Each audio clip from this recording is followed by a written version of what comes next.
সমৃদ্ধ 5টা খাবার কই আপনারা নিয়মিত খাবেন। বাজার থেকে কিনে কত খাইবেন? আর বাজারে ক্যালসিয়াম খাইতে হলে তো পকেটের টাকা শেষ। আর বাজারে ক্যালসিয়াম একটা না খাওয়া যাবে না, খাইলে আপনার কিডনিতে পাথর হইতে পারে, পায়খানা কষা হয়ে যেতে পারে। কথা কি বুঝতে পারছেন? তো ক্যালসিয়াম না খাইয়ে যদি আমরা 5টা ভালো খাবার খাই, ওটা ভালো হবে না? মনে রাখবেন সবচেয়ে বেশি ক্যালসিয়াম সমৃদ্ধ খাবারের মধ্যে নাম্বার 1 দুধ। দুধ খাবেন, দুধের তৈরি পণ্য খাবেন, ঠিক আছে? নাম্বার 2 খুব গুরুত্বপূর্ণ, পেয়ারা খাবেন, পেয়ারাতে প্রচুর পরিমাণে ক্যালসিয়াম আছে। নাম্বার 3 আপনি সপ্তাহে 2 থেকে 3 দিন মাংস খাওয়ার চেষ্টা করবেন, লাল মাংস, মাংসে ক্যালসিয়াম থাকে।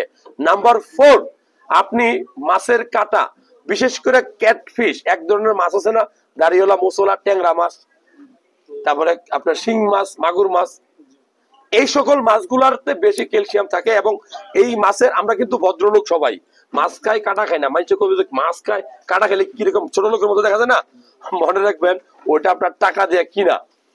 মাছ যেরকম গুরুত্বপূর্ণ, মাছের কাটাও সেই পরিমাণ গুরুত্বপূর্ণ। যারা শিয়ানা তারা আরেকজনের পাত থেকে মাছের কাঁটাটা নিয়ে খেয়ে ফেলে দিয়েন না।